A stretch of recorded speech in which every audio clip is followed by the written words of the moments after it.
Hey y'all, we're Josh and Rebecca Addair, and we are so proud to share our story with you. From being raised in a small coal mining town of Matewan, West Virginia, to moving to our dream home in East Tennessee.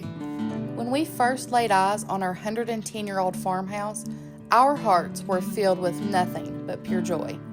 We knew right then that this place was going to be our sanctuary and a place for others to gather and experience true mountain hospitality.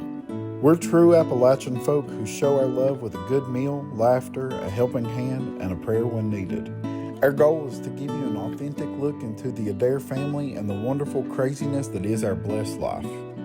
So y'all come on in and make yourselves comfortable. We're glad to have you here, and we can't wait to share a little slice of mountain life with each of you. Welcome home, friends. Hey y'all, so welcome to this episode of Addair's Farmhouse. You are with me today, and we're going to be in the kitchen. We were last week, and I feel like we made some awesome strawberry jam, which literally led me to thinking we need something to go with that strawberry jam. I am going at this one alone today, but this one's a little personal for me, so let me explain it to you. We got Rebecca behind the camera, so I'm technically not by myself, I guess. But, so about 3 years ago, I set out to I decided that I was going to be able to make homemade biscuits. I wanted to be able to do that. I feel like it's one of those things that growing up, everybody who I felt their home was a place of refuge and servitude could make some mean homemade biscuits, and I always associate those with just good Southern hospitality, Appalachian living, so I started about 3 years ago just trying to figure it out and learning on my own. We had a lot of rock hard biscuits for a while and figuring out what was right and what was wrong. And I feel like I was finally able to make or put together a recipe that was simple and robust and came out the way that I anticipated in my head. So I'm going to share that with you today in hopes that if it's something that you've wanted to do, because let me tell you, in that, I didn't know that it was a thing. I didn't know that there were so many people who also were like, you know what? I've always really wanted to be able to make homemade biscuits. So I didn't know it was a thing until I started as well. So I'm going to show you a very simple recipe. And once I got this down, I was making biscuits for everybody. So do this with your family one breakfast morning, and you'll see that it's so easy. So this is our ingredients for this. Very simple. The only thing you're going to need is some Crisco. Yes, just give me some good old lard, right? This is what you're going to need. You're going to need some buttermilk with some self-rising flour. And if you got one, a good old cast iron pan. You can't beat them. Okay? So the first thing that I'm going to do is we're going to head over to the oven, and I'm going to preheat my oven to 500 degrees.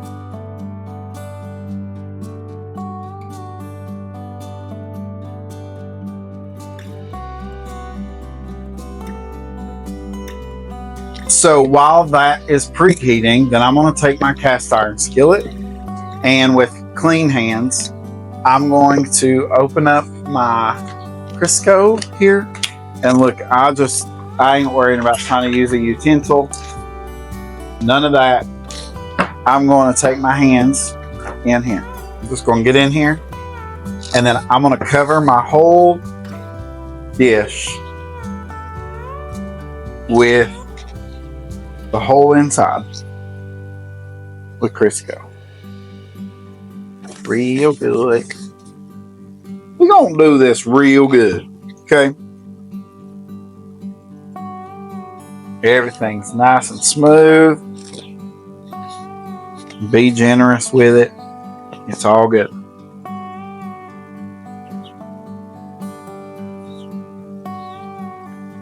You know, one of the things I have learned about cooking in a Appalachian kitchen is that, like, I learned this when I was first learning to make pinto beans as well. I want to make them real complex, and I had like seasonings and all the things, and they came out, and I was so displeased with how they turned out because they didn't taste like what Mom made. They didn't taste like what I was used to growing up on and going to these people's houses and getting pinto beans. And someone said something to me. They said, think about the recipes that they grew up on. A lot of recipes that are based out of Appalachia come from people who they used what they had and they didn't try to overdo things. So what I did is I took a step back on my recipe. I made things very simple. Not a ton of seasoning, not a ton of stuff. And I just redone the whole dish in a way that was simple and things that people would have in their pantries and have to provide for large families. And they turned out exactly like I remember them. So you may think to yourself, well, you need more than this. You need to do more than that. You don't. Keep things simple, especially when you're doing, especially when you're reflecting tradition. If you have a business and are looking for an interesting way to advertise, email us at adairsfarmhouse@gmail.com. So now that I have my pan greased really well, I'm just going to take this and I'm going to put it in the oven while the oven's preheating to 500 and let this get all melted inside.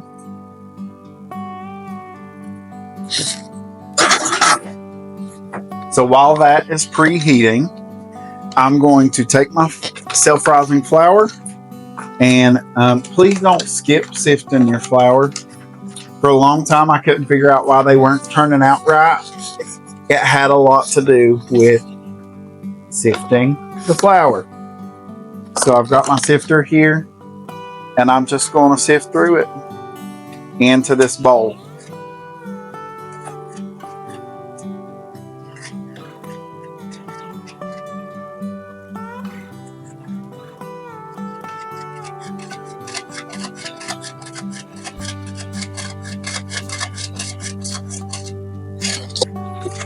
Just a sip.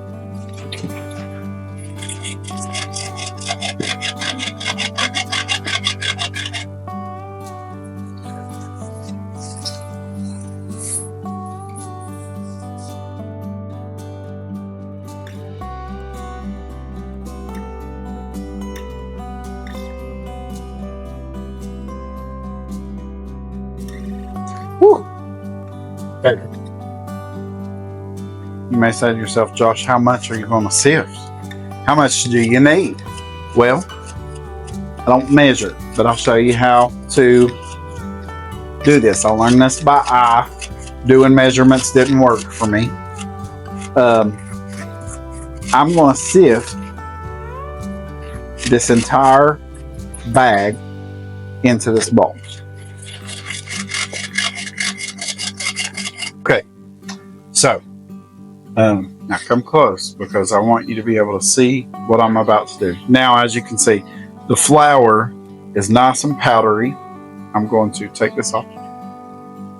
Nice and powdery. And what I'm going to do is I'm going to take the back side of my fist and I'm going to just make a weld right in the center of this flour. Not super deep. Just a nest, if you will.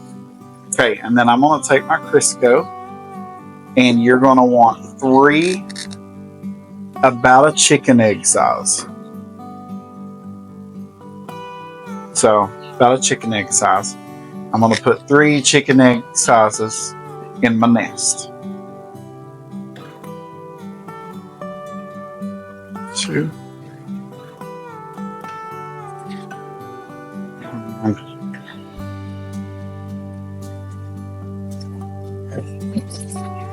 Now, I'm going to take my buttermilk. I should open this before I touch.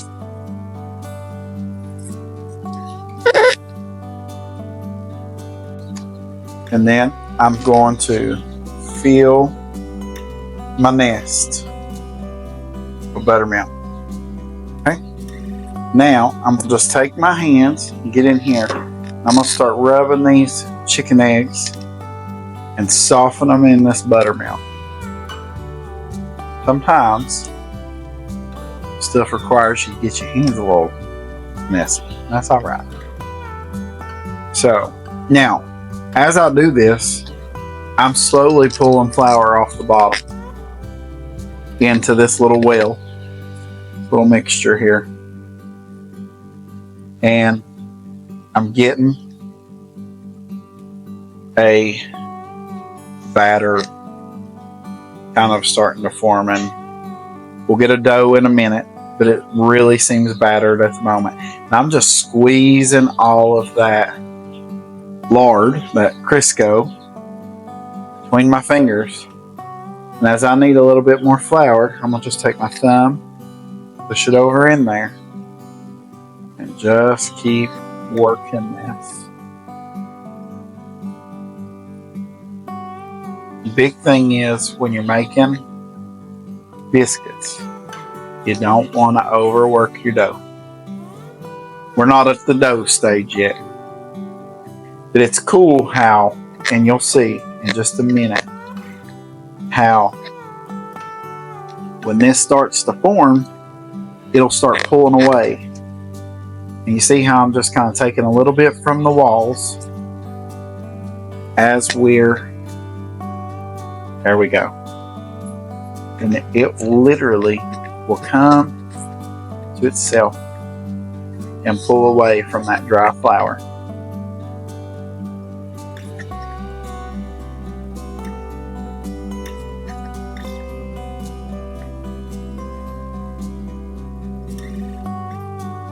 Again, not really overworking.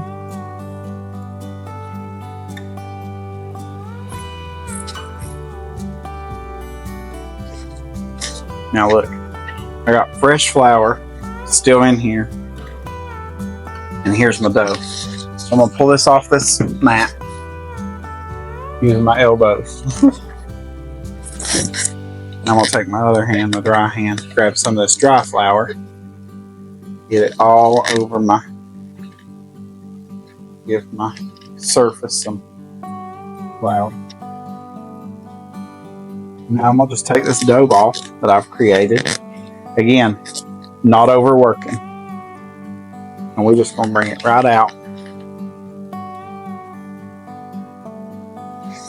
Here.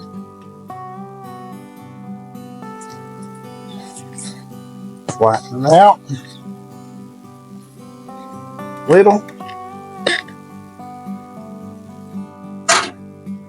We are officially preheated. Now I've got a piping hot pan here. Okay. Now I'm real fancy about how I cut my stuff here, okay? Just so you know.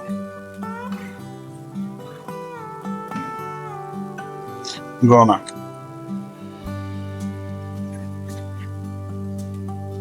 just dust in the top so it's not sticky. Okay, now I'm gonna take this. I don't have an actual biscuit cutter. I'm gonna do this. Oops. This. And bring this out. We're gonna put it right in. You hear that? That's what you want to hear.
Wow.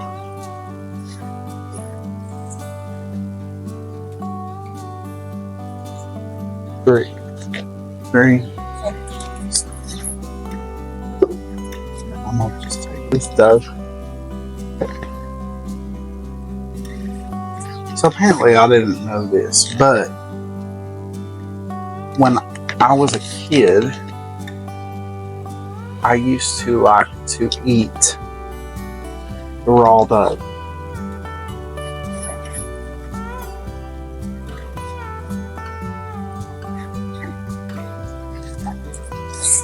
Alright, there we go. Here's our pan of biscuits. And typically what I would do is normally it'll come up around here, but I just warmed some of that Crisco up in the microwave, and I'm just going to brush the tops of these.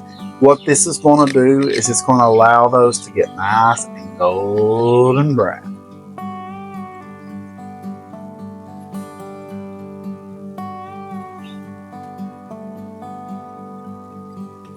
Don't want to overdo it, but you do want them to have some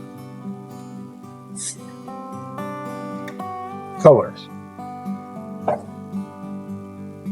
Now into the oven with these. So these will then go into this 500-degree oven for about 20 minutes. Then I'm going to take this opportunity while they're baking, clean up my mess. What I like to do typically is, now you've got this flour, and this can be your biscuit flour.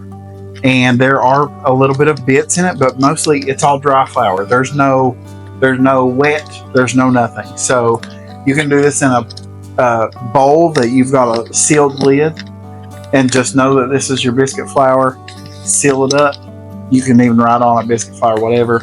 I set it on the shelf, and then the next few days when I make biscuits, I'll just pull that down, do the exact same thing. Now, I would encourage you to sift it again, get all of those little dough pieces out. But yeah, you can just reuse it. Okay, so it's been about 20 minutes, and I'm going to go ahead and take these out of the oven.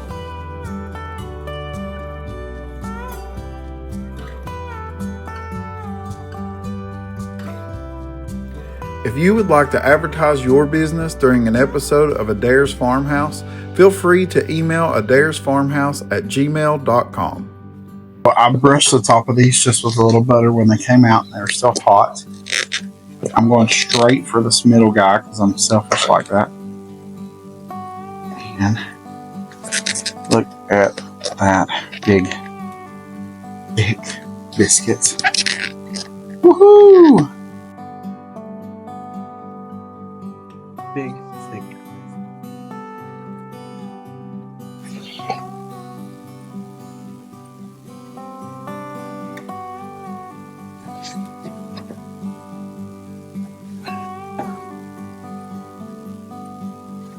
I'm going to look at the bottoms are nice and brown. So flaky.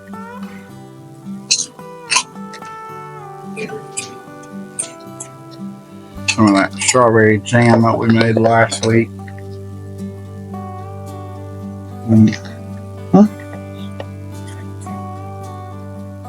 Just gonna try this.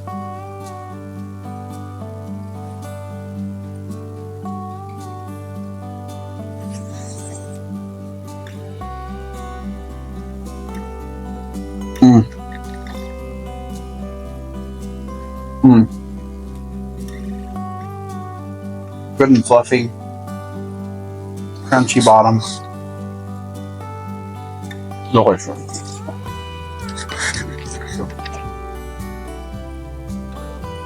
Keep the recipe simple. And I promise you, practice, and you can do this. All right. So that's this episode. Thank y'all so much for joining us. Hope you enjoyed it. Love y'all. We will see y'all next time.